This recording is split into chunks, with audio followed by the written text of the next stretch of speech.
warahmatullahi wabarakatuh. Puji syukur kehadiran Allah Subhanahu wa taala karena pada pagi hari ini kita masih diberikan nikmat sehat serta nikmat Islam ya, sehingga bisa memenuhi undangan untuk diseminasi budaya positif yang akan saya lakukan dalam rangka memenuhi tugas saya sebagai calon guru penggerak angkatan 11. Baik Bapak Ibu, sebelum memulai acara, mari kita bersama-sama membaca basmalah agar kegiatan kita dari awal sampai akhir diberikan kelancaran. Bismillahirrahmanirrahim.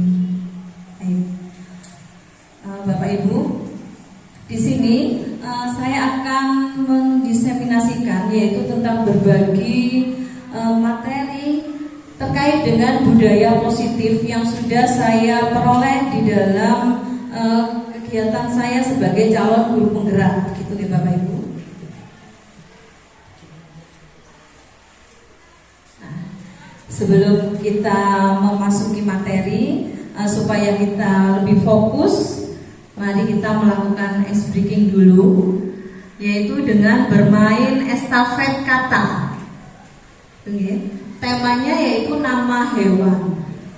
Ini saya contohkan yang temanya buah gitu ya. Misalkan saya menyebutkan nama buah mangga, maka nanti yang saya tunjuk bisa melanjutkan dengan yang terakhir, berarti kan apel gitu ya. Nanti untuk selanjutnya yang ditunjuk leci, gitu ya. Baik. Saya mulai dulu.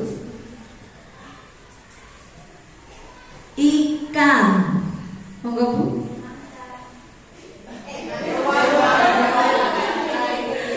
Nama hewan ya, diulangi. Berarti masih belum fokus. Baik, nangka, anggur,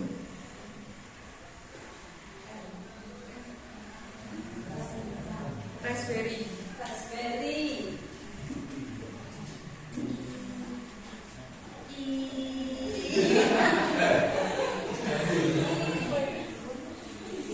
semangka. Coba mungkin bisa dengan kata lainnya. Rambutan.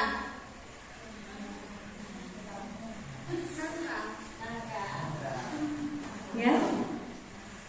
Apel. Ya, terima kasih. Tepuk tangan untuk kita semua. Baik, berarti Bapak Ibu sudah fokus ya dan siap untuk menerima materi kita pada pagi hari ini, yaitu tentang budaya positif.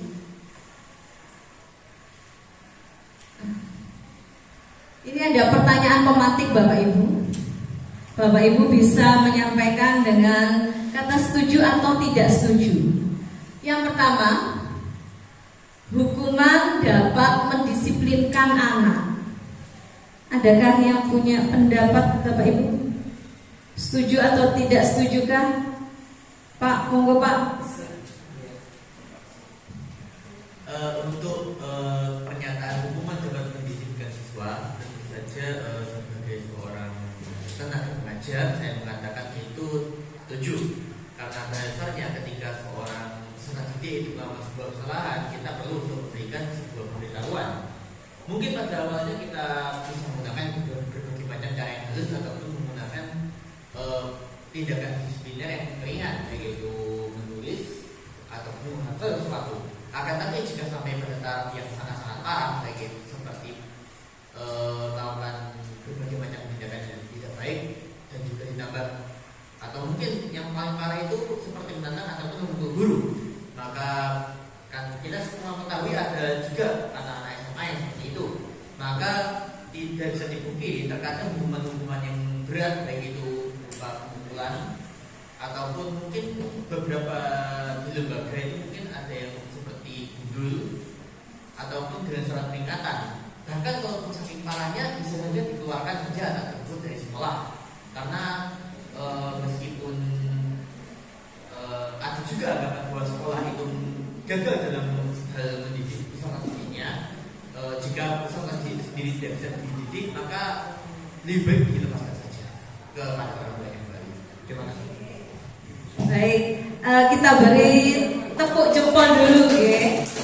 Caranya begini, tepuk jempol, jempol kanan, jempol kiri, 2 jempol, mantap.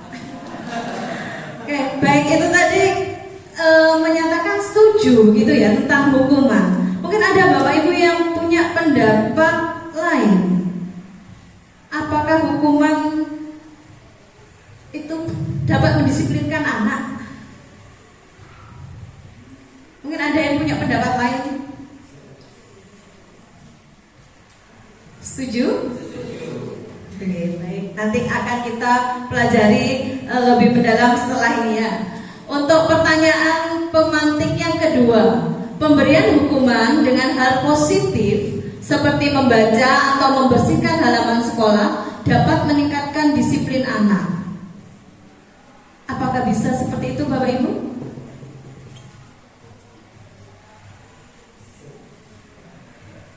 Ya baik Pak, bagaimana Pak? Setuju atau tidak setuju Pak? Baik, terima kasih Ibu. Menurut saya untuk pemberian hukuman dengan hal positif seperti membaca atau membersihkan halaman sekolah itu menurut saya bisa meningkatkan disiplin anak. Tetapi di satu sisi anak itu cenderung kalau misalkan dikasih peringatan 1 kali mereka tidak akan menggubris gitu Bu. Sehingga untuk masalah kedisiplinan itu harus kita terapkan secara kontinu kepada peserta didik, sehingga peserta itu akan tertanam dalam dirinya, dalam pikirannya bahwa mereka itu akan selalu menerapkan kedisiplinan itu sendiri. Jadi kalau misalkan anak-anak itu melakukan kesalahan, maka pemberian hukuman dengan hal yang positif itu sangat dianjurkan, dan saya setuju dengan hal itu. Tetapi di sisi lain mereka juga harus ditanamkan secara kontinu tentang kedisiplinan itu sendiri gitu Bu. Baik, beri tepuk tangan dulu dan tepuk jempol. Tepuk jempol, jempol kanan, jempol kiri, 2 jempol, mantap. Baik. Jadi tadi pemberian hukuman bisa mendisiplinkan anak ya, tetapi harus secara kontinuitas. Yang ketiga, memberi penghargaan dapat meningkatkan motivasi belajar anak. Ya, Setuju Bu. Oke, karena kalau memberi penghargaan itu sebuah keharusan gitu. Jadi tidak perlu penghargaan, maksudnya kayak apresiasi gitu ke peserta didik itu perlu. Jadi jika mereka ini melakukan dapat juara atau apa, nah jika mereka tuh diberi penghargaan, nah maka mereka ini akan merasa diapresiasi atau merasa senang. Nah kalau misal tidak, nah itu yang kayak mereka pikir kayak buat apa sih gitu. beri tepuk tangan dulu dan juga tepuk jempol. Tepuk jempol, jempol kanan, jempol kiri, 2 jempol, mantap. Baik. Jadi di sini tadi dari 3 pertanyaan setuju semua begitu gitu. Baik, padahal ini masih ada rahasianya. Oke, penasaran Bapak Ibu? Penasaran. Baik. Selanjutnya, nah ini adalah topik dalam budaya positif yang hari ini kita akan membahasnya, yaitu tentang disiplin positif dan nilai-nilai kebajikan universal. Terus kemudian teori motivasi, hukuman dan penghargaan serta restitusi, keyakinan kelas, kebutuhan dasar manusia dan dunia berkualitas.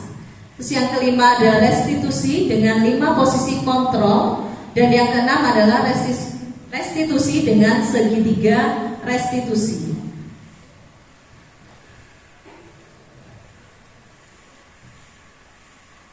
Ini topik kita yang pertama, yaitu disiplin positif dan nilai-nilai kebajikan universal.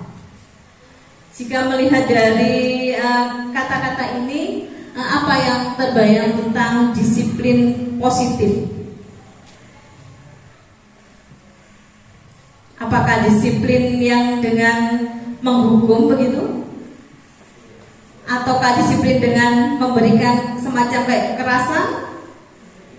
Tidak ya Bapak Ibu, kita sekarang ini tidak boleh melakukan kekerasan ya. Bahkan hukuman juga ternyata itu tidak boleh Bapak Ibu.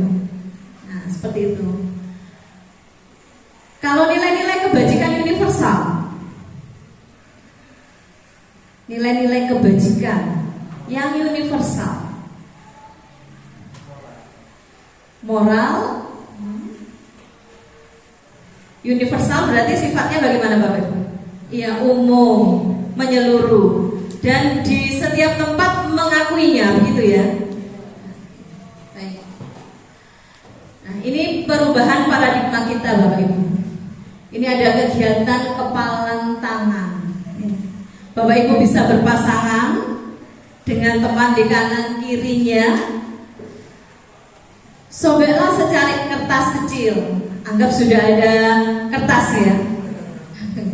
Baik, letakkan di salah satu tangan Anda dan genggam benda tersebut dengan segala daya.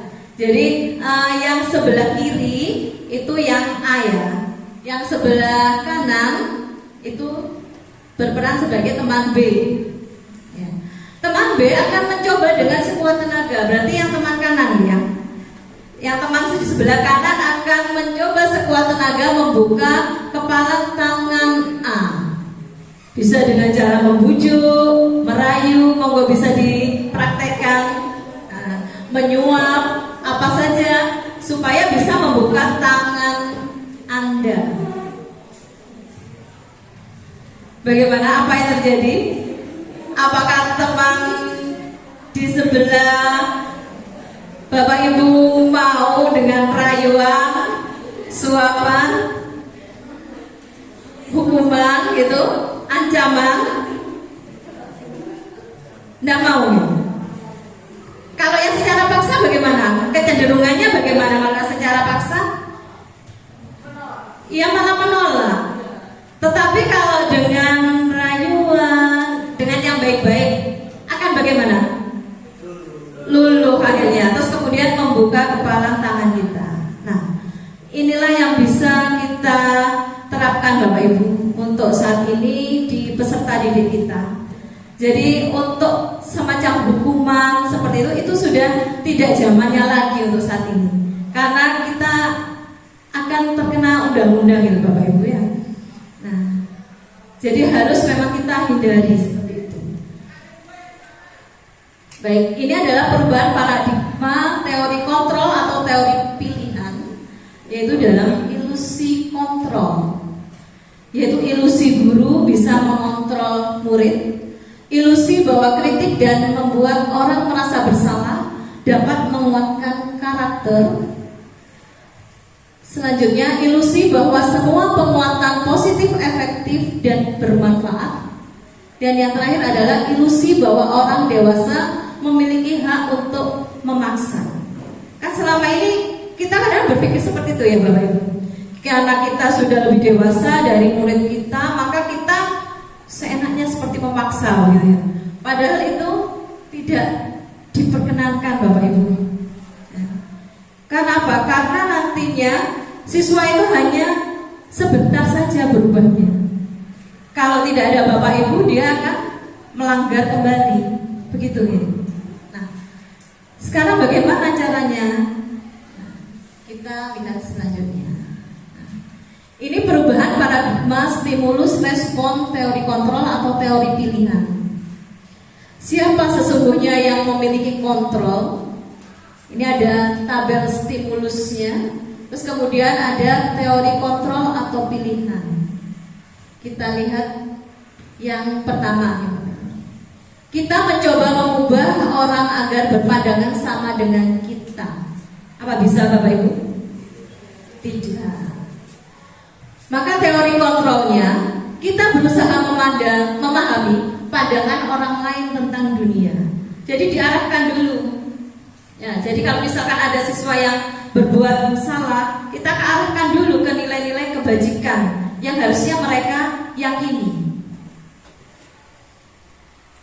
Terus kita lihat saja yang terakhir gitu Pak. Model berpikir menang kalah ya. Dulu mungkin kita masih belum mempelajari ini, pokoknya guru harus menang, begitu ya Bapak Ibu.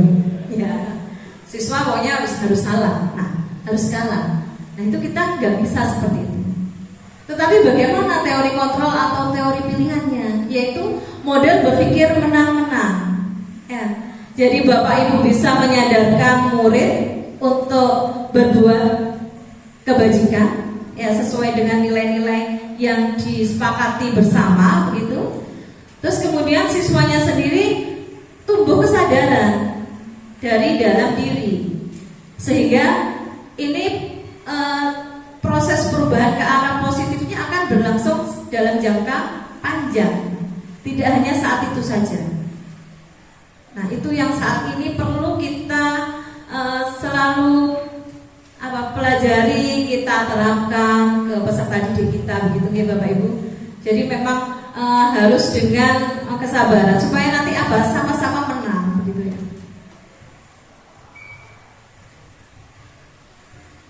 Ini adalah tabel disiplin positif, yaitu teori kontrol atau teori pilihan milik dari Dr. William Glasser. Dalam tabel ini, ya yang atas itu, Anda tidak bisa mengontrol orang lain, hanya Anda yang bisa mengontrol diri Anda. Kan gak selamanya Bapak Ibu menguntiti murid yang melanggar begitu ya Bapak Ibu ya, gak bisa. Nah, makna disiplin di sini belajar kontrol diri, yaitu dengan menggali potensi kita agar tercapai tujuan yang mulia, yaitu sesuatu menjadi seseorang yang kita inginkan berdasarkan nilai-nilai yang kita hargai. Jadi kita menumbuhkan kesadaran Bapak Ibu. Sehingga tetap motivasi ekstrinsik dan intrinsik harus selalu diberikan ya. Jadi kita dari luar memberikan motivasi ekstrinsik supaya apa? Supaya siswa itu akhirnya tumbuh motivasi dari dalam, ada motivasi intrinsik.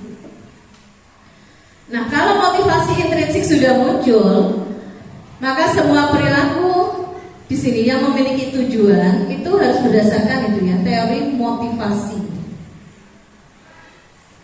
Antara lain di situ untuk menghindari hukuman, untuk mendapatkan imbalan, untuk menghargai diri sendiri, kemudian menerapkan nilai-nilai kebajikan universal, dan akhirnya berujung kita memiliki yang namanya keyakinan kelas.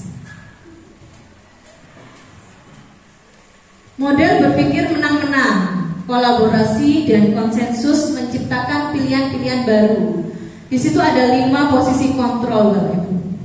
Jadi kita ini memiliki 5 posisi kontrol, yaitu bisa sebagai penghukum, begitu, pembuat rasa bersalah, teman dan pemantau, serta manajer. Nah, di dalam melakukan posisi kontrol itu kita bisa menggunakan nantinya segitiga restitusi. Jadi menstabilkan identitas, terus kemudian validasi kebutuhan, kemudian menanyakan keyakinan. Jadi nanti ujung-ujungnya siswa disadarkan kembali pada keyakinan kelas yang sudah disepakati bersama. Nah, realitas atau kebutuhan kita memang berbeda gitu ya Bapak Ibu. Kita berusaha memahami pandangan orang lain tentang dunia. Setiap orang memiliki gambaran berbeda. Makanya kita tiada hentinya harus selalu memotivasi siswa, berbuat sabar pada siswa demi kebaikan mereka nanti. Kenapa Bapak Ibu? Nah, ini di sini. Manusia itu memiliki 5 kebutuhan dasar ya, yang harus dipenuhi, yaitu bertahan hidup, penguasaan, kasih sayang dan rasa diterima, kesenangan serta kebebasan. Jadi jika Bapak Ibu mendapati siswa yang melanggar, jangan langsung diberikan tadi ya kayak hukuman, tidak boleh sudah, tetapi harus bagaimana didekati. Jangan-jangan ada kebutuhan dasarnya yang belum terpenuhi, Misalkan si A dari tadi ngantuk saja ya saat Bapak Ibu menerangkan pembelajaran di kelas, maka ditanyakan dulu, jangan-jangan dia untuk bertahan hidup saja kebutuhan untuk makan ya belum terpenuhi, belum sarapan, akhirnya kan lemes ya. Nah seperti itu. Sehingga nantinya itu ya, nanti kita bisa melihat di segitiga restitusi. Baik, selanjutnya apakah makna disiplin? Jadi berasal dari bahasa Latin disiplin yang artinya yaitu belajar. Makna asalnya yaitu berkonotasi dengan disiplin diri dari murid-murid Socrates dan Plato. Disiplin diri membuat orang menggali potensi menuju sebuah tujuan, apa yang dia hargai. Namun dalam budaya kita, makna kata disiplin telah berubah menjadi sesuatu yang dilakukan seseorang pada orang lain untuk mendapatkan kepatuhan, gitu ya. Kadang-kadang ya kita sering menekan gitu ya. Ayo jangan ramai, jangan coret-coret untuk yang anak-anak yang masih kecil gitu ya. Kalau di siswa kita di SMA, bagaimana Bapak Ibu? Kadang kita sering melarang, ayo dong, tidak boleh ramai di dalam kelas ya, tidak boleh makan di dalam kelas. Kata-kata larangan itu sudah harus dihindari, yaitu dengan mengubahnya menjadi kalimat-kalimat positif yang nantinya menghasilkan keyakinan kelas. Nah, kecenderungan umum adalah menghubungkan kita disiplin dengan ketidaknyamanan, bukan dengan apa yang kita hargai atau pencapaian sesuatu tujuan mulia.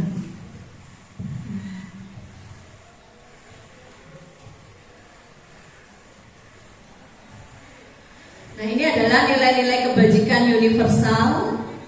Jadi kalau di dalam profil pelajar Pancasila, seperti yang sudah kita pahami bersama Bapak Ibu, yaitu ada nilai beriman dan bertakwa pada Tuhan Yang Maha Esa dan berakhlak mulia, yang bawah ya. Terus mandiri, bernalar kritis, berkebinekaan global, bergotong royong, dan kreatif. Ini yang di dalam kurikulum Merdeka yang kita selalu terapkan di dalam pembelajaran, baik itu intrakurikuler, kokurikuler maupun ekstrakurikuler. Jadi supaya siswa kita memiliki profil pelajar Pancasila.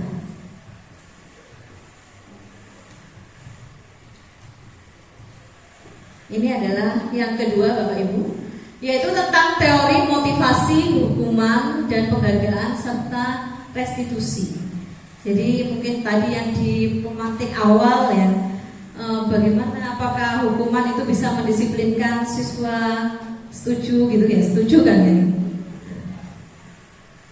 Waktu itu ya, kalau sekarang sudah tidak sesuai lagi, sudah tidak relevan lagi, karena siswa kita sekarang semakin kita larang-larang malah dia menjadi-jadi, begitu nggih Bapak Ibu? Nah, ini adalah teori motivasi perilaku manusia.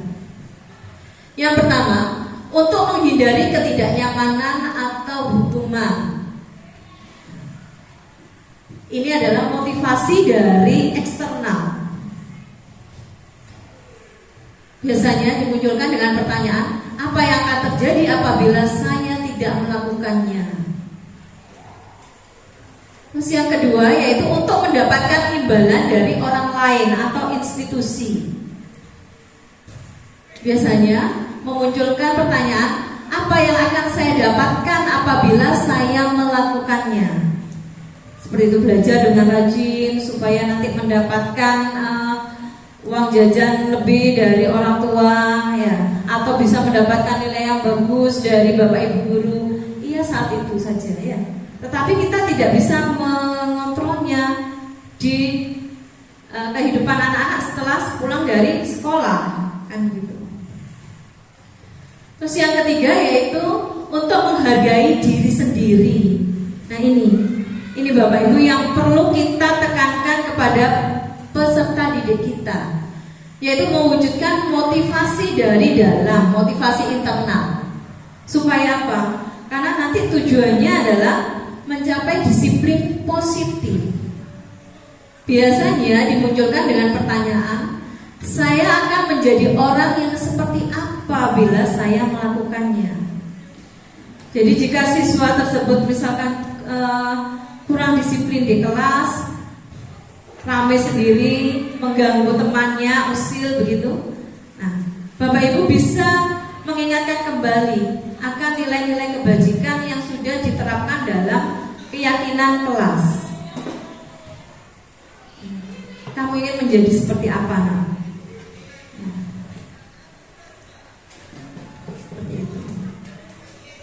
Jadi dimunculkan kesadaran dari dalam siswa. Supaya apa? Supaya dia bisa menghargai dirinya sendiri.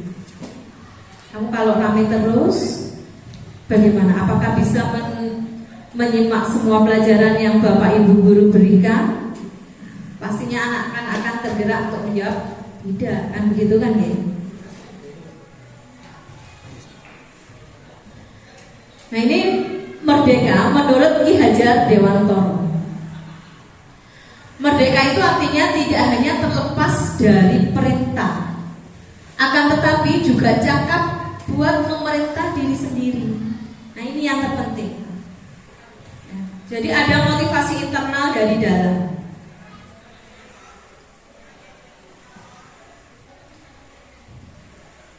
Dihukum oleh penghargaan. Maksudnya bagaimana ini kok dihukum oleh penghargaan?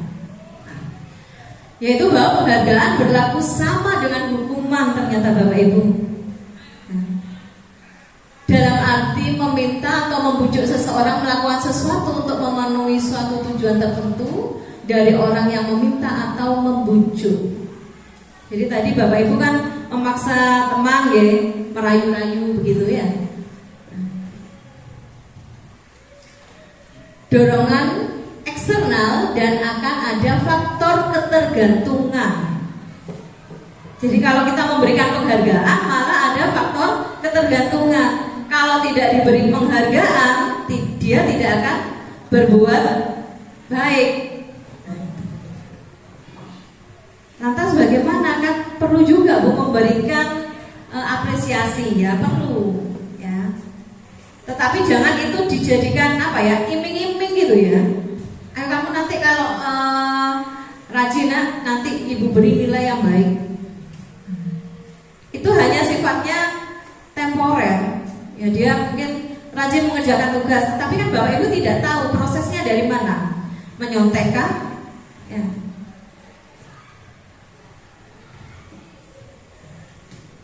Sehingga di sini pengaruh-pengaruh dari kita memberikan penghargaan jangka pendek, dan di sini juga ada jangka panjangnya ya. Jangka pendek ini saat itu saja ya. Kalau hukuman juga saat itu ya. Terus kalau jangka panjang ya mungkin penghargaan bisa jangka panjang, tapi kalau hukuman tidak, kadang-kadang malah denda akhirnya ke guru. Terus ini penghargaan menghukum, penghargaan mengurangi ketepatan, penghargaan tidak efektif, penghargaan bisa merusak hubungan. Terus kemudian penghargaan menurunkan kualitas. Kadang-kadang itu tadi ingin mengejar penghargaan, akhirnya apa yang dibuat, tugas-tugas yang dibuat langsung aja copy paste dari sana sini. Terus penghargaan mematikan kreativitas. Penghargaan juga mengurangi motivasi intrinsik. Ini yang terpenting Bapak Ibu. Jadi siswa itu tidak ada tumbuh dari dalam dirinya sendiri untuk berbuat yang baik.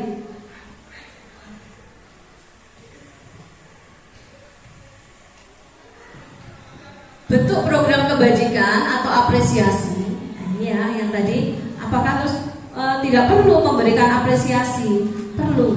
Ya. Dalam memberikan apresiasi atau pengakuan, perlu diingat beberapa hal ini Bapak Ibu.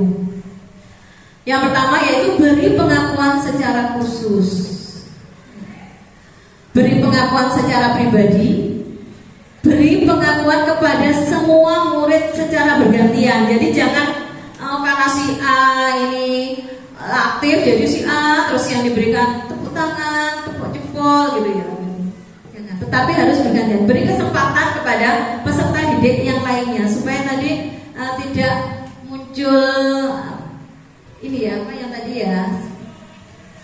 Nah, itu ya penghargaan yang merusak hubungan. Nah, jadi kalau misalkan si A selalu sering diberikan pujian, yang lainnya tidak, tadi nanti tumbuh seperti itu. Terus kemudian beri pengakuan secara konsisten. Terus fokus pada proses. Ini adalah bentuk-bentuk apresiasi yang sangat disarankan supaya nantinya menghasilkan disiplin yang positif.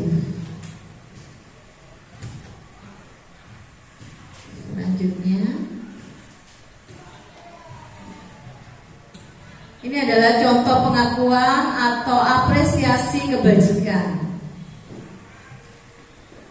Ini kita lihat dari situasi dulu ya Bapak Ibu. Pada saat menolong murid baru di kelas kita. Ini maksudnya ini diposisikan sebagai siswa ya. Siswa yang menolong temannya, teman baru di kelasnya. Nilai kebajikan yang sudah dibuat oleh anak tersebut, anak yang menolong temannya itu tadi, yaitu rasa empati. Maka kita bisa memberikan kalimat pembukanya. Kemarin ibu guru memperhatikan kamu sudah menolong teman baru yang ada di kelasmu. Benarkah begitu? Kan gitu ya. Sehingga anak tersebut menjawab. Nah, kemudian kita memberikan ini Bapak Ibu apresiasinya. Nah, berarti rasa empatimu itu besar sekali. Nah, dengan demikian anak tersebut akan merasa berarti Bapak Ibu guru kita mengakui bahwa saya memiliki empati yang besar. Saya harus terus menanamkan nilai empati ini untuk kehidupan selanjutnya, kan begitu. Sehingga motivasi internalnya akan muncul. Kemudian di situasi kedua, pada saat kamu membantu teman-temanmu di tugas kelompok, maksudnya ini di siswa ya Bapak Ibu. Jadi saat ada siswa yang membantu tugas dalam teman sekelompoknya, jadi aktif memberikan penjelasan gitu ya, memberikan penjelasan kepada temannya, atau mungkin ada teman yang sulit dalam kelompok tersebut dalam menerjemahkan tugas, dia selalu aktif membantu menerangkan. Nah, maka kita bisa mengawali dengan memberikan apresiasi dengan kalimat pembuka. Nah, saya menghargai kepedulianmu kepada teman yang masih belum paham akan tugas yang Bapak atau Ibu berikan. Berarti nilai kepedulianmu itu sangat tinggi. Nah, dengan seperti itu, siswa tersebut kembali lagi Bapak Ibu, dia akan termotivasi secara internal. Oh, berarti saya harus berbuat seperti ini, peduli kepada teman. Tetapi tidak saat ini memberikan contekan. Nah, itu jelas tidak perlu diberikan pengakuan atau apresiasi kebajikan. Dan situasi yang ketiga di situ, pada saat kamu memungut kertas-kertas yang berserakan di lantai, ya. Jadi kadang kita saat masuk ke kelas, kelas itu masih belum bersih gitu karena habis istirahat atau setelah kerja kelompok yang membutuhkan banyak kertas-kertas mungkin ya, sehingga lantai masih kotor. Dengan kita saat masuk kelas, kelasnya masih kotor. Nah, jika ada siswa yang langsung tergerak mengambilnya, maka bisa diawali dengan kalimat pembuka. Terima kasih ya Nak ya untuk rasa tanggung jawabmu terhadap kebersihan kelas di kelas ini. Berarti dia akan menanamkan bahwa nilai kebajikan, tanggung jawab kita terhadap kebersihan kelas itu memang harus selalu ditingkatkan dan diyakini untuk ke depannya.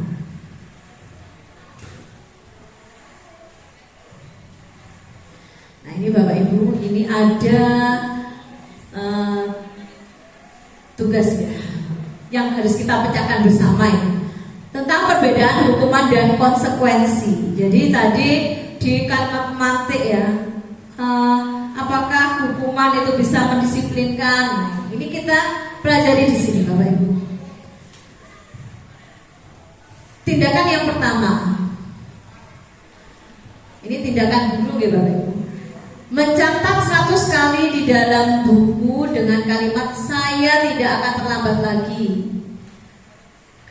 Karena ini siswanya terlambat ke sekolah. Jadi kita di tempat kita ya Bapak Ibu, kalau setiap pagi kalau ada siswa yang terlambat, diberikan tugas apa Bapak Ibu?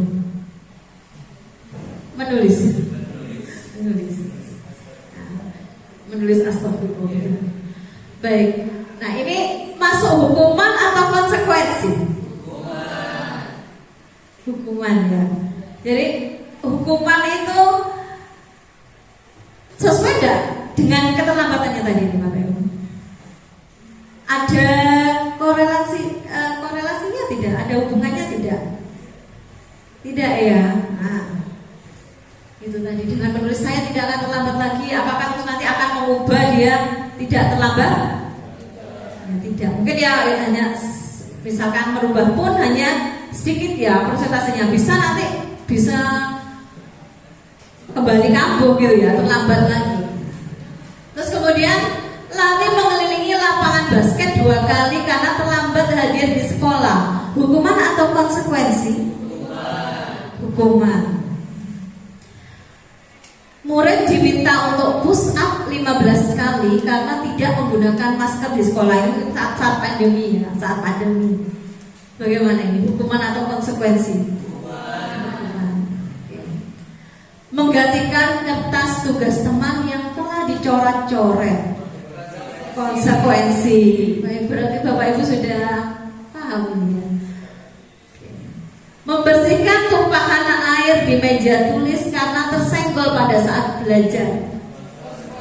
Konsekuensi. Murid disuruh untuk mengenakan sepatu seharian di sekolah karena tidak mengenakan sepatu hitam. Maksudnya ini disuruh untuk tidak ya. Murid disuruh untuk tidak mengenakan sepatu seharian di sekolah karena tidak mengenakan sepatu hitam. Hukuman atau konsekuensi Bapak Ibu?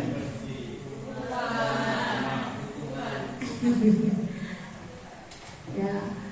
Nanti kita cocokkan sebentar lagi Bapak Ibu. Terus lari mengelilingi lapangan basket 2 kali karena terlambat 10 menit untuk pelajaran PJOK. Hukuman atau konsekuensi? Ada yang konsekuensi ya. Baik, kita cek di Bapak Ibu. Ya. Iya. Yang terakhir tadi konsekuensi. Baik, terima kasih. Beri tepuk tangan untuk Bu Niken ya. Ini saya masih agak lupa karena guru baru ya di tempat kita. Bu Niken ya, baik. Beri tepuk jempol untuk Bu Niken. Tepuk jempol. Jempol kanan, jempol kiri, 2 jempol. Mantap. Oke, baik. Berarti Bu Niken ini jeli ya. Yang terakhir itu adalah sebagai konsekuensi. Karena ada kesesuaian, itu kan pelajaran PJOK gitu ya Bapak Ibu. Jadi dari ini apa yang bisa Bapak Ibu simpulkan antara bedanya hukuman dengan konsekuensi?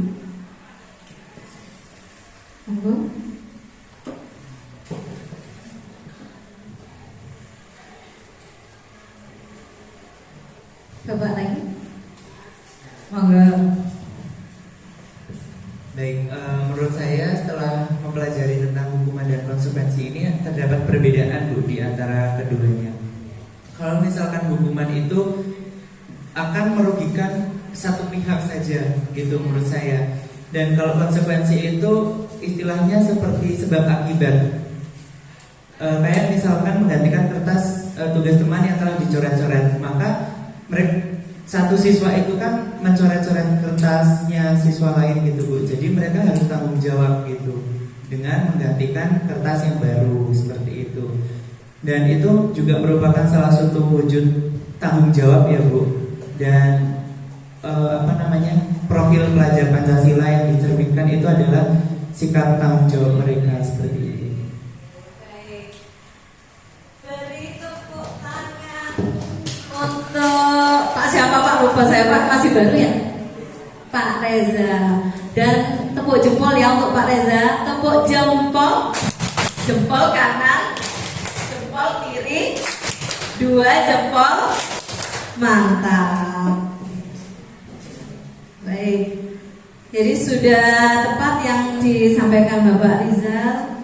Nah, jadi kalau hukuman itu cenderung hanya satu pihak saja gitu ya yang dirugikan, dan nanti itu tadi efeknya dia hanya jera saat itu, ya tidak bisa memperbaiki untuk jangka waktu yang panjang. Sedangkan kalau konsekuensi itu pasti ada hubungannya, ya sebagai sebab akibat. Nah, ini lebih lanjutnya, apa sih perbedaan hukuman dengan konsekuensi? Hukuman di sini sesuatu yang menyakitkan harus terjadi. Kalau konsekuensi itu sesuatu harus terjadi. Ya, jadi tidak menyakitkan kan begitu ya Bapak Ibu.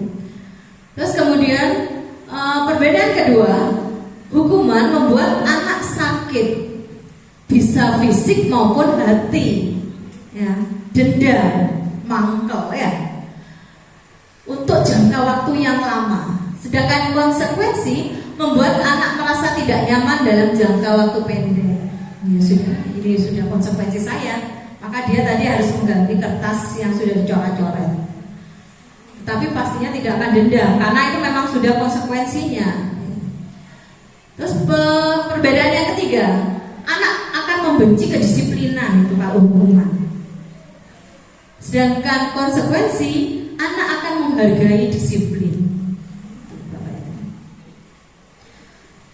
Terus hukuman perbedaannya yang keempat adalah paksaan. Jadi hukuman itu adalah paksaan, sedangkan konsekuensi adalah berupa stimulus atau tanggapan. Bisa tadi karena sebab akibat, gitu ya.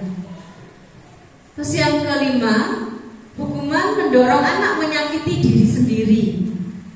Tadi ya, terlambat kemudian menulis kalimat, nah itu sampai banyak. Sedangkan konsekuensi mendorong anak agar mudah menyesuaikan diri. Perbedaan selanjutnya, hukuman adalah konsep diri yang buruk, karena tadi dengan paksaan-paksaan dan menyakitkan begitu nih Bapak Ibu. Sedangkan konsekuensi konsep diri yang baik. Perbedaan selanjutnya, kalau hukuman, anak belajar untuk menyembunyikan kesalahan, ya. Karena kenapa tadi terlambat begitu ya Bapak Ibu? Kan tidak diketahui oleh Bapak Ibu apa penyebab keterlambatannya, gitu ya. Nah, sehingga apa akan tertutupi kesalahannya ini. Padahal ternyata kalau ditelusuri, dia sering malam itu begadang. Begadangnya yaitu dengan nge-game misalkan. Itu. Sedangkan konsekuensi, anak belajar untuk mematuhi peraturan. Dan yang terakhir, perbedaan terakhir, kalau hukuman yaitu bisa menumbuhkan marah, ya, rasa bersalah, dipermalukan, itu tadi tidak menggunakan sepatu hitam ya, akhirnya tidak sepatuan seharian di sekolah, akhirnya kan dia malu. Tidak mungkin anak itu akhirnya keluar kelas kan gitu ya, di dalam aja. Terus merasa tidak dihargai. Sedangkan konsekuensi yaitu kehilangan hak, dibuat tidak nyaman, diasingkan untuk sementara saja. Berarti kalau begitu, apakah Bapak Ibu sepakat untuk meninggalkan hukuman dan menggantikannya dengan konsekuensi Bapak Ibu? Sepakat ya. Kita perbaiki bersama-sama diri kita untuk kedepannya. Sekarang kita ke restitusi Bapak Ibu. Apa itu restitusi? Jadi restitusi adalah proses menciptakan menciptakan kondisi bagi murid untuk memperbaiki kesalahan mereka, sehingga mereka bisa kembali pada kelompok mereka dengan karakter yang lebih kuat. Restitusi juga merupakan proses kolaboratif yang mengajarkan murid untuk mencari solusi untuk masalah mereka sendiri. Jadi dari restitusi ini nanti siswa akan tumbuh kesadaran bagaimana solusi untuk mengatasi masalah yang dia hadapi, dan membantu murid berpikir tentang orang seperti apa yang mereka ingin menjadi tujuan mulia, dan bagaimana mereka harus memperlakukan orang lain. Jadi nantinya kalau dengan penerapan restitusi, tidak lagi Bapak Ibu yang memberikan solusi kepada siswa tersebut, tetapi hanya diarahkan siswa tersebut bisa menemukan solusi untuk mengatasi masalahnya sendiri.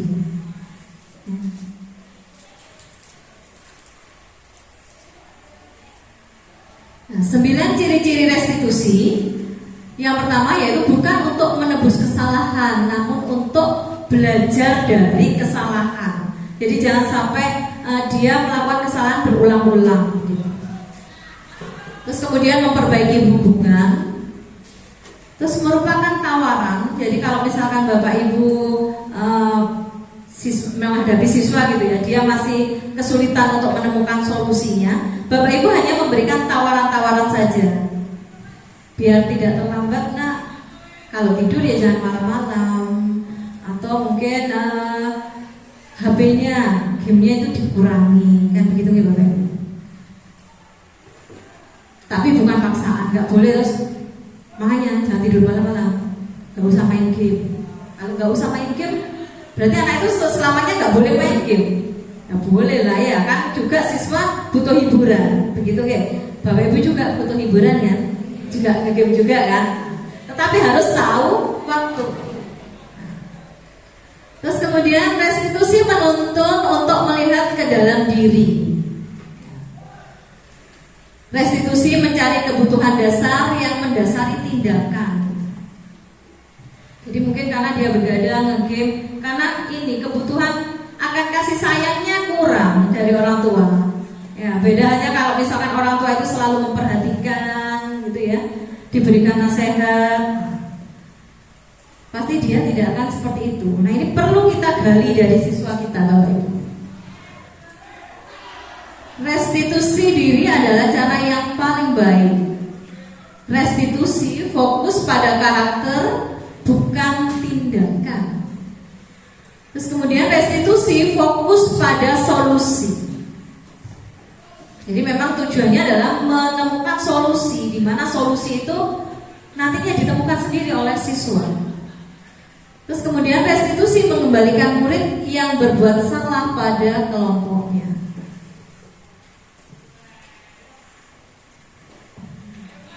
Yang ketiga ini tentang keyakinan kelas, Bapak Ibu. Jadi kalau dulu itu zaman kita itu adanya aturan kelas gitu ya, peraturan kelas. Nah, sekarang ini sudah bergeser Bapak Ibu, yaitu pada keyakinan kelas. Dalam rangka apa? Tadi untuk menciptakan disiplin yang positif. Jadi kalau digambarkan dalam sebuah gambar lingkaran nih Bapak Ibu, jadi semuanya itu berawal dari peraturan kelas dulu. Memang nggak mungkin kita ujuk-ujuk membuat keyakinan kelas ya. Jadi diawali dari membuat peraturan kelas. Kemudian peraturan kelas itu kalau dulu biasanya kalau peraturan kelas yang kita buat kalimatnya negatif ya Bapak, larangan-larangan gitu ya. Ya, dilarang membuang sampah sembarangan. Nah, untuk keyakinan kelas bagaimana? Kita mengubah kalimat-kalimat negatif tadi menjadi kalimat positif. Misalkan dilarang membuang sampah sembarangan, maka kalimat positifnya bagaimana? Buanglah sampah pada tempatnya. Buanglah sampah pada tempatnya. Nah, dengan seperti itu akan beda kok di hati. Coba Bapak Ibu mengulang-ulang kalimat tadi ya, larangan, ya, terus kemudian dengan kalimat yang positif. Perubahan ini Bapak Ibu, ada perbedaan gitu ya. Kalau dengan kalimat positif, pastinya nanti akan mengarahkan ke hal positif. Nah, makanya semua itu kan tergantung pada niat juga ya Bapak Ibu. Maka semuanya harus diawali dari hal yang positif, supaya nanti menghasilkan sesuatu yang positif juga. Nah, dengan adanya keyakinan kelas tadi, akhirnya menumbuhkan lingkungan yang positif. Nah, kalau lingkungan sudah positif, maka jangka panjangnya yaitu menimbulkan yang namanya budaya positif. Sudah menjadi kebiasaan bahwa di kelas itu selalu bersih gitu ya teman-teman. Lalu saya ingin bertanya Bapak Ibu, peraturan kelas ini baiknya bagaimana Bapak Ibu? Apakah dari guru, ataukah dari siswa, ataukah secara bersama-sama membuatnya? Iya, baik. Oke, kesepakatan bersama. Karena nanti itu supaya menjadikan lingkungan yang positif ya, keyakinan kelas tadi, maka harus dibuat secara bersama-sama. Kolaborasi antara guru dengan siswa. Jadi nggak boleh kalau dulu zaman kita peraturan kelas itu hanya dari guru ya Bapak Ibu. Nah itu sudah nggak boleh. Supaya apa? Supaya itu tadi ada, kalau sesuatu sudah disepakati dua pihak, maka hal ini nanti akan sama-sama saling menjaga. Ada komitmen bersama gitu.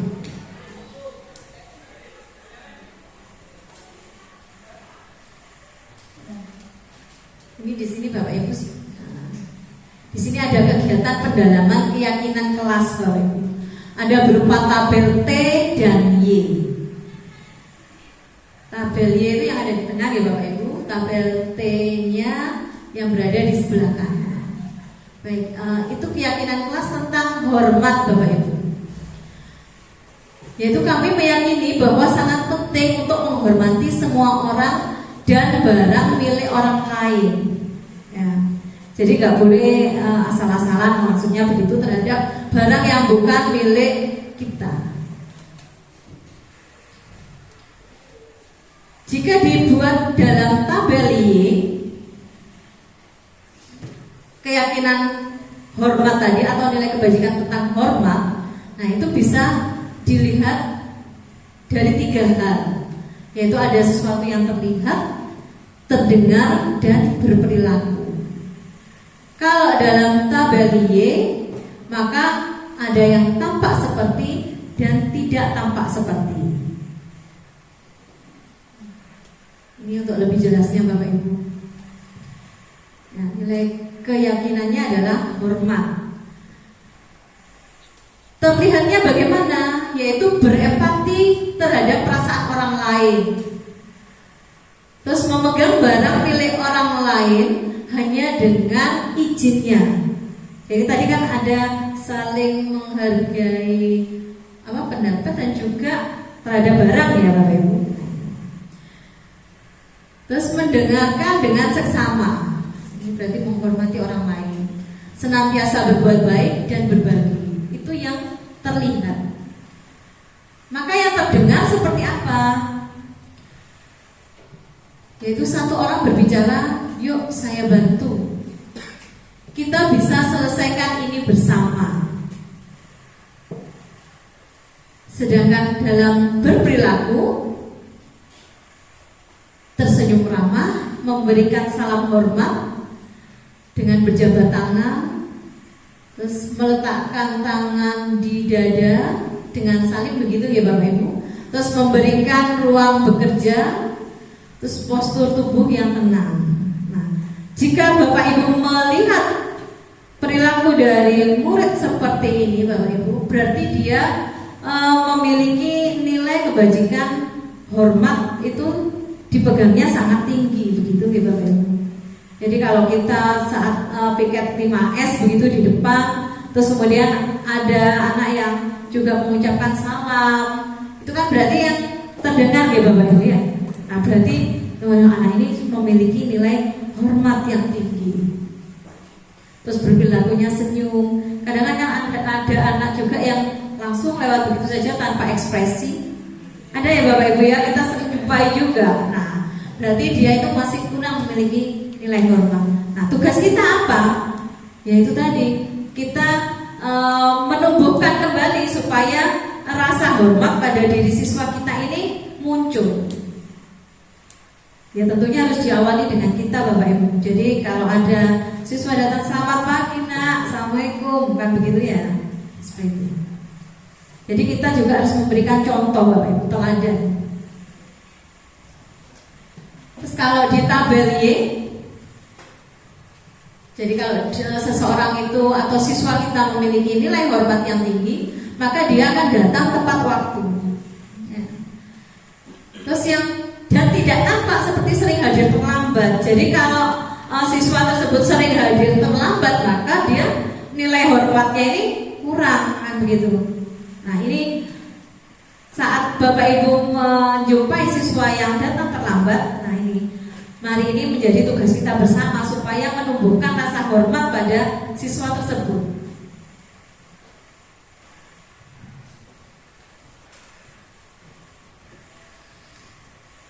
Baik, ini praktik di dalam membuat keyakinan kelas nih Bapak Ibu. Ini ada peraturan-peraturan yang sudah disepakati bersama oleh guru dengan siswa. Terus kemudian kita membuat keyakinan kelas apa seperti itu. Yang pertama di situ selalu kembalikan buku ke tempatnya. Maka keyakinan kelas yang nantinya diharapkan yaitu bagaimana Bapak Ibu? Iya, tanggung jawab. Dilarang mengganggu orang lain. Maka keyakinan kelas yang bisa kita tumbuhkan menghormati. Hadir di sekolah 15 menit sebelum pembelajaran dimulai. Disiplin. Terus dilarang melakukan kekerasan. Maka keyakinan kelas yang bisa kita tanamkan ke siswa, keselamatan. Dilarang menggunakan narkoba, kesehatan, ya. Jadi anak-anak menggunakan narkoba itu sangat membahayakan kesehatan kalian. Nah, seperti itu. Jadi nggak bolehnya, tidak boleh menggunakan narkoba. Nah, apa kan gitu ya? Kenapa? Gitu ya. Terus kemudian bergantian atau menunggu giliran. Maka keyakinan kelas yang bisa kita tekankan kepada siswa, iya, bersabar dan seterusnya. Kita cocok lagi Bapak Ibu. Oke, ternyata sudah betul semua. Mari kita beri tepuk tangan untuk kita semua.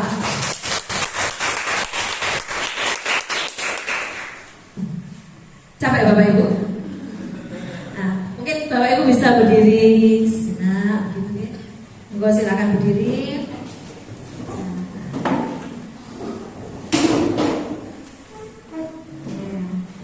Baik, yang berada di sebelah kiri, bisa menghadap ke kanan. Yang berada di sebelah kiri, Bapak Ibu, ini bisa menghadap ke kanan. Terus temannya yang di sebelah kanan juga menghadap. Monggo temannya yang berada di belakang memijit bahu temannya. Kalau yang tidak ada pasangannya, ya mau dipijit sendiri bahunya. Cukup bergantian Bapak Ibu.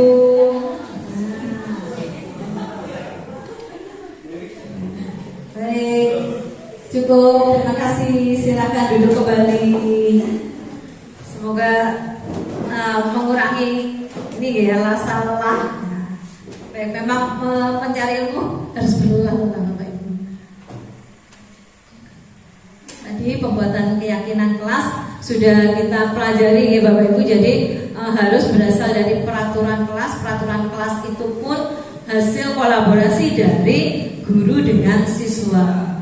Terus kemudian dari peraturan kelas yang mungkin masih sifatnya kalimat-kalimat larangan, kalimat negatif, kita mengubahnya menjadi kalimat-kalimat positif. Untuk teknisnya bisa nanti Bapak Ibu kombinasikan nih, Bapak Ibu bisa mungkin dengan anak-anak membuat peraturan kelas, masing-masing silakan menuliskan gitu di sticky note, kemudian ditempel di depan gitu. Nanti kemudian yang sama diinventarisir, terus kemudian dibuatkan keyakinan kelasnya.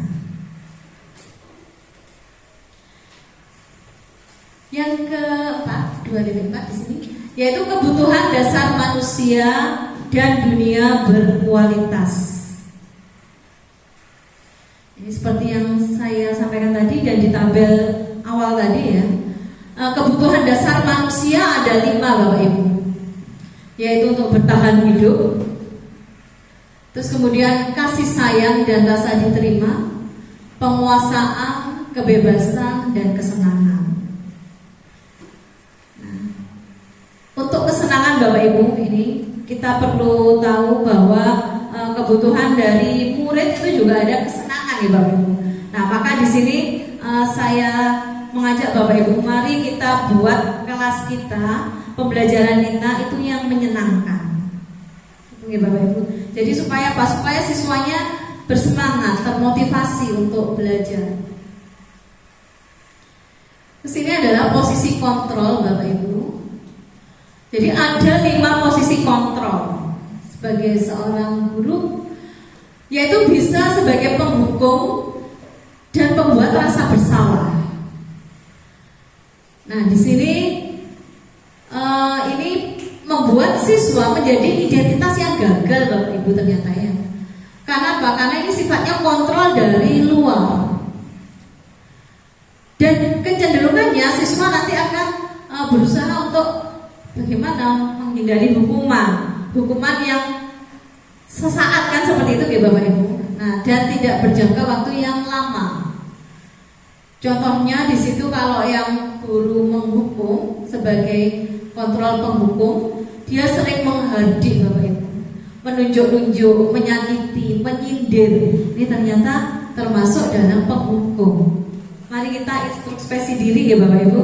Saya masuk yang mana ini ya? Terus membuat rasa bersalah. Ini sering berceramah dan mengatakan seharusnya kamu seperti ini. Ibu kecewa kamu sudah berbuat seperti ini. Nah, itu membuat rasa bersalah. Terus posisi kontrol sebagai teman ya, biasanya gurunya membuatkan alasan-alasan untuk muridnya. Nah, Bapak saya juga dulu seperti itu. Nah, itu ya. Itu contohnya sebagai teman. Kalau sebagai pemantau, menghitung dan mengukur. Jadi nanti anak-anak yang aktif, ibu beri tambahan poin begitu ya. Itu ternyata masuk di dalam sebagai pemantau. Ya. Karena apa? Karena nanti anak tersebut akan aktif begitu atau tidak berbuat salah karena iming-iming itu tadi ada poin-poin ya. Nah, yang baik bagaimana Bapak Ibu? Ya, yaitu kita memposisikan diri sebagai manajer. Ya. Karena apa? Ternyata manajer itu membuat identitas yang berhasil. Utamanya adalah kontrol diri. Jadi menumbuhkan kontrol diri dari dalam diri siswa. Supaya apa? Supaya dia menghargai dirinya sendiri. Contohnya di situ guru berbuat dengan mengajukan pertanyaan-pertanyaan. Nah, mengapa kamu kok datangnya terlambat? Terus guru berkata, ya, apa yang sudah kita yakini dalam kesepakatan kelas kita untuk disiplin waktu, misalkan seperti itu. Nah, jadi mengembalikan anak-anak pada apa yang sudah kita yakini bersama. Menjadi keyakinan kelas tadi itu. Terus kemudian hasilnya yaitu dengan menguatkan pribadi siswa tersebut. Karena memang disiplin itu diperlukan supaya apa? Supaya bisa nantinya jadi anak yang sukses kan gitu ya. Terus kaitan dengan dunia berkualitas. yaitu murid meletakkan dirinya sebagai individu yang positif dalam dunia berkualitas. Jadi akhirnya seperti itu. Ya, saya akan disiplin, tidak terlambat lagi. Terus kemudian di sini tentang motivasi murid berkata, yaitu bagaimana caranya saya bisa memperbaiki keadaan. Jadi Bapak Ibu dengan menanyakan, nak supaya kamu tidak terlambat lagi, bagaimana upayamu ke depan. Terus kemudian dampak pada murid yaitu dengan mengevaluasi diri, bagaimana cara memperbaiki diri. Kamu yakin nak dengan misalkan tidak tidur terlalu larut malam, kamu bisa hadir ke sekolah dengan lebih disiplin lagi? Ya Pak, Bu.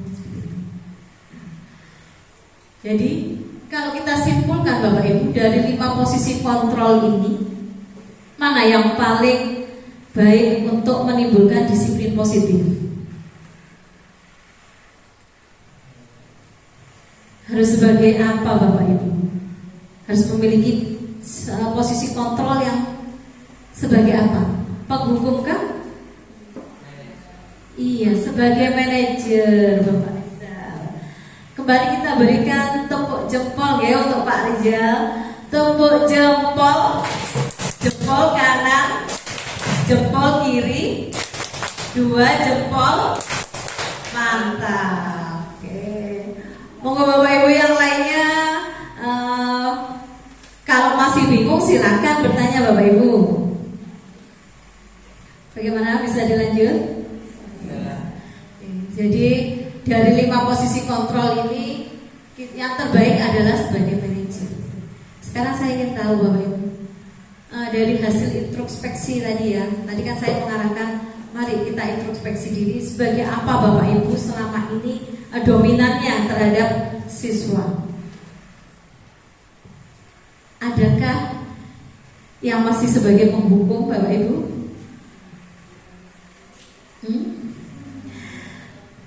Bagaimana? Kalau Ibu sebagai apa?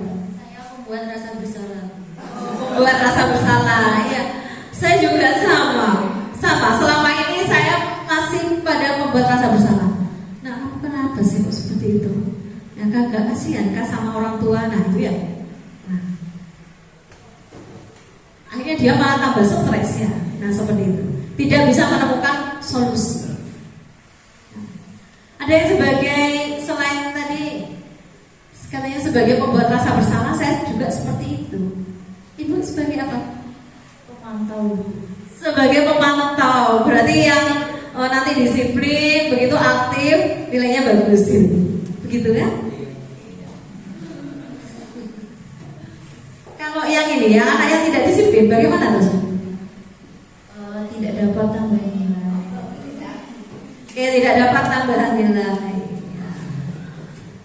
Ada yang sudah sebagai manajer Bapak Ibu?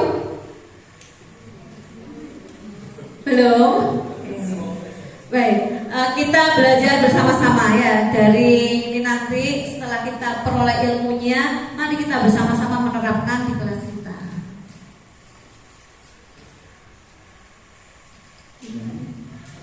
Jadi peraturan, pemantau, konsekuensi atau hadiah, nilai-nilai manajer, memperbaikinya itu bergerak di antaranya.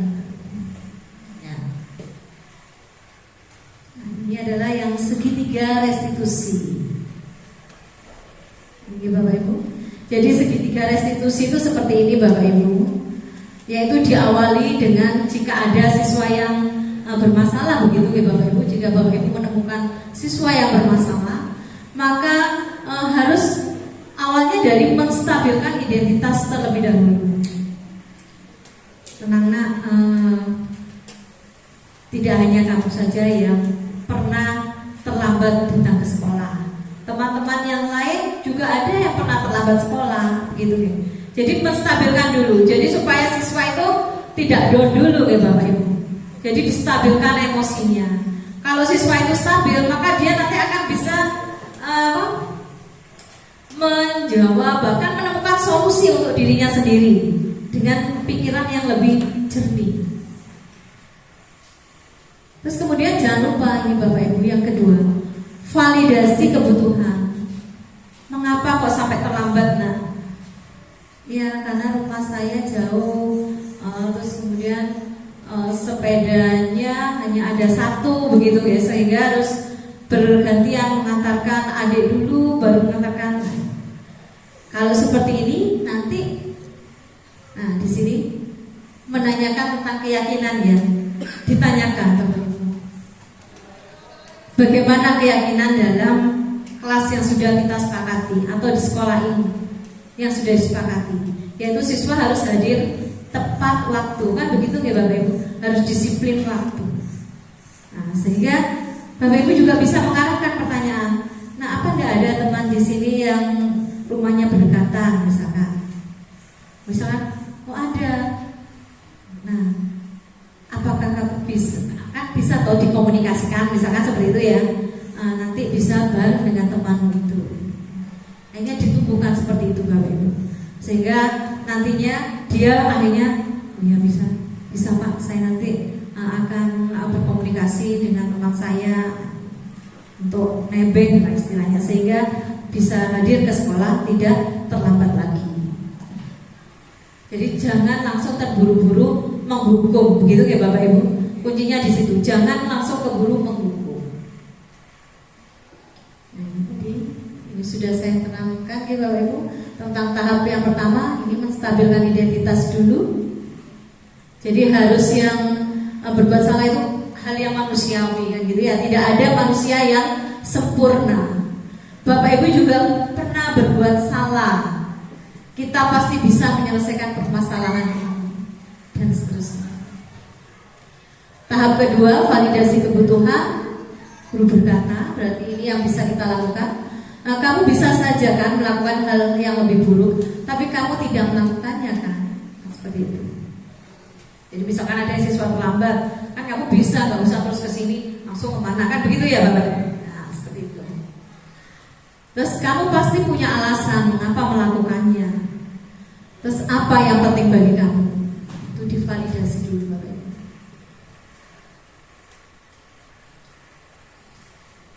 Dan tahap yang ketiga yaitu menanyakan keyakinan, yaitu dengan guru berkata, apa nilai yang kita percaya di kelas atau di sekolah kita, nilai-nilai universal apa yang telah kita sepakati, dan seterusnya. Nah ini Bapak Ibu, ini refleksinya. Saya akan mengirimkan link ya Bapak Ibu. Nanti Bapak Ibu bisa mengisinya.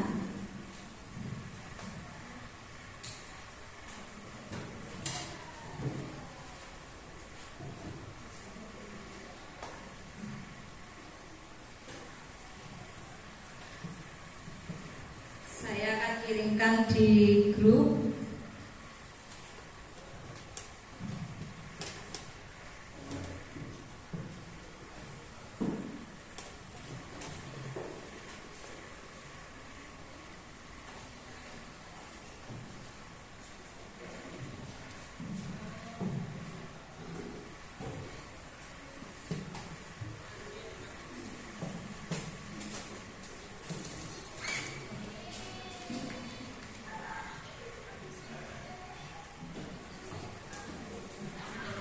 Bapak Ibu harus bersabar dulu.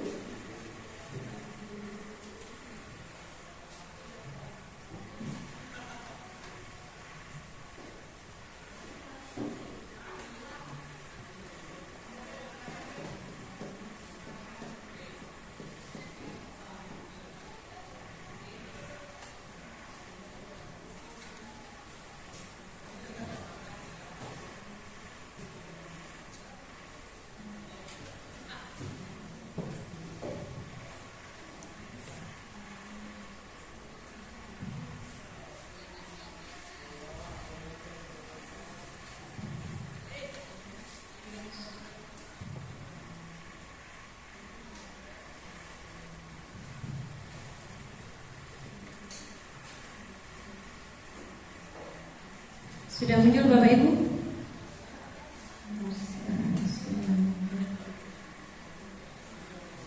Sudah nih Bapak Ibu? Baik, silakan Bapak Ibu untuk diisikan terkait dengan pertanyaan-pertanyaan tersebut.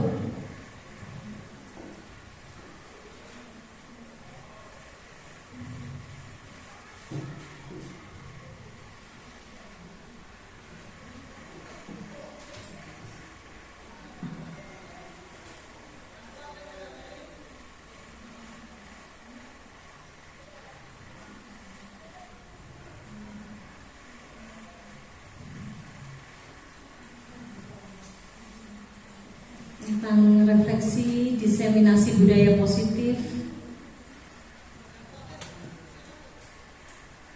Jadi apa yang sudah kita pelajari bersama hari ini, monggo dituangkan di situ. Sambil diberi nama ya Bapak Ibu.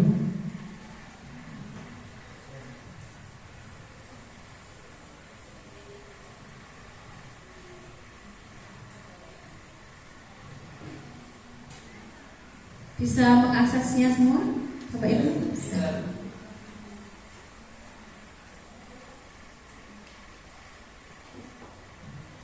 Jadi ada 4 pertanyaan di situ Bapak Ibu.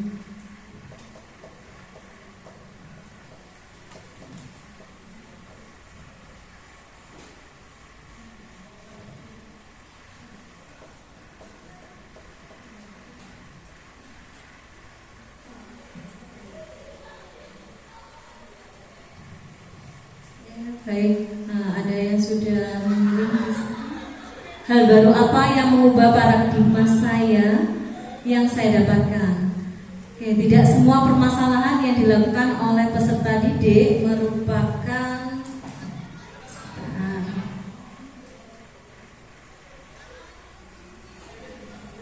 mungkin bisa minta tolong Bapak untuk mengoperasikan. Baik, saya akan membacanya Bapak. Agak digeser begini.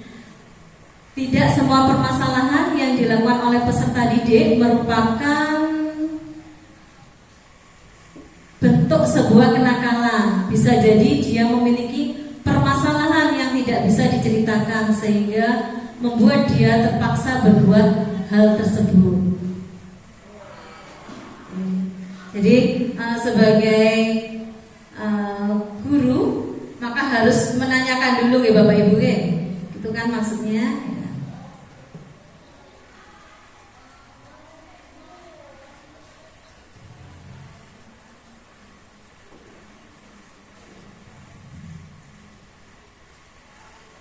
Bisa di scroll lagi Pak ke bawah. Belum ada.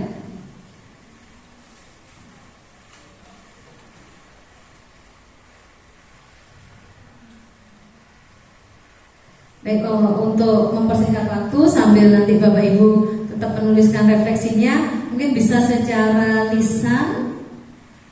Monggo untuk yang pertanyaan kedua, perasaan apa yang muncul selama mengikuti sesi ini, khususnya mengenai makna disiplin dan motivasi intrinsik? Monggo. Ibu.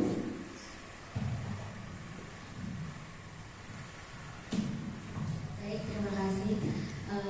Kesannya di sini saya menemukan hal baru bahwa semua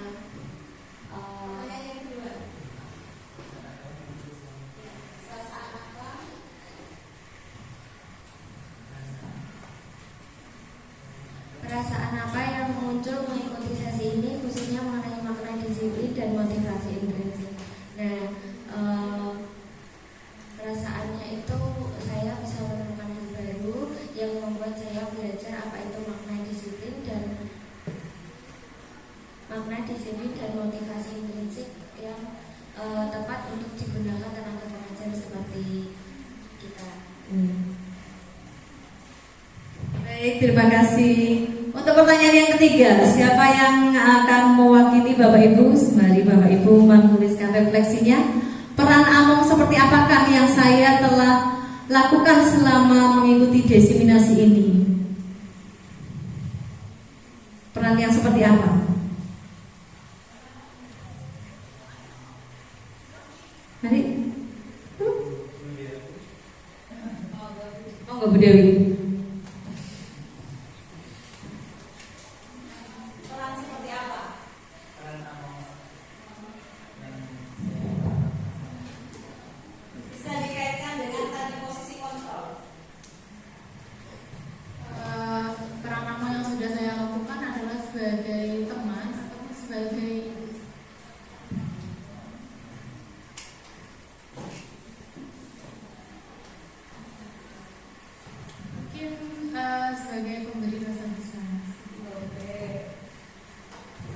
Baik, jadi masih sebagai teman dan pemberi rasa bersalah gitu ya. Tetapi apakah nanti akan ini Bu Dewi belajar untuk bisa menjadi posisi manajer? Oke, baik. Terus ke refleksi yang keempat, saya akan menjadi among yang seperti apakah setelah mengikuti diseminasi ini? Monggo silakan, apakah yang masih akan tetap kekeh menerapkan hukuman ataukah yang akan menerapkan disiplin positif? Monggo. Terima kasih. Mungkin setelah mengikuti diseminasi ini, saya lebih dapat menuntut paradigma saya yang sebelumnya itu bahwa ketika kita memberikan hukuman dapat mendisiplinkan anak itu berubah menjadi memberikan budaya positif kepada peserta didik. Salah satunya yaitu memberikan konsekuensi ketika mereka melakukan sebuah hal yang mungkin dirasa kurang baik.